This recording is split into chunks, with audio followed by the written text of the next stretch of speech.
Today, we have a significant development in the world of technology and geopolitics.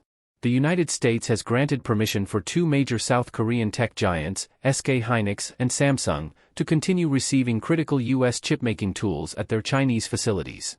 This decision, recently announced by the Commerce Department, allows these companies to maintain their chipmaking operations in China without the cumbersome process of applying for U.S. licenses to acquire new equipment. This change comes after new rules implemented in October 2022 restricted the export of advanced chips and chipmaking equipment to China, part of the U.S.'s efforts to curtail China's technological and military advancements. In response to these rules, the U.S. recognized the need to grant special authorizations to foreign chipmakers to prevent unintended consequences for their production. The announcement made on Friday formalizes and extends these authorizations, providing stability to SK Hynix and Samsung's operations. Samsung Electronics produces approximately 40% of its NAND flash chips at its Xi'an plant in China, while SK Hynix manufactures about 40% of its DRAM chips in Wuxi and 20% of its NAND flash chips in Dalian. Together, these two companies control nearly 70% of the global DRAM market and 50% of the NAND flash market, according to data from TrendForce as of the end of June.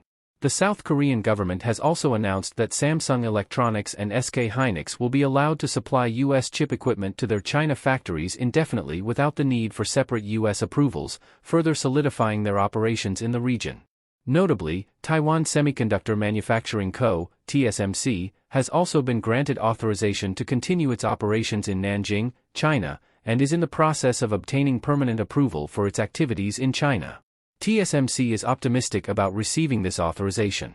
The significance of these authorizations lies in their impact on the global technology landscape and supply chain.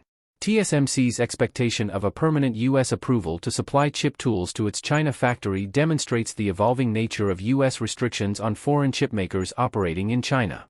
These developments are in line with last October's actions by the Biden administration, which introduced a comprehensive set of export controls, including measures to limit China's access to semiconductor chips produced anywhere in the world with U.S. tools. This expansion of export control serves as a part of the United States' broader strategy to slow China's technological and military advancements. TSMC, known as the world's largest contract chipmaker and a major supplier for companies like Apple, has played a key role in navigating these complex regulatory changes. Their progress in receiving authorizations for their operations in China reflects the ongoing efforts of the United States to manage technology exports to China while maintaining global technological leadership. In conclusion, these authorizations are a significant development in the world of technology and geopolitics, with implications for the global tech supply chain. As we continue to monitor these developments, be sure to stay tuned for more updates on Global Posts.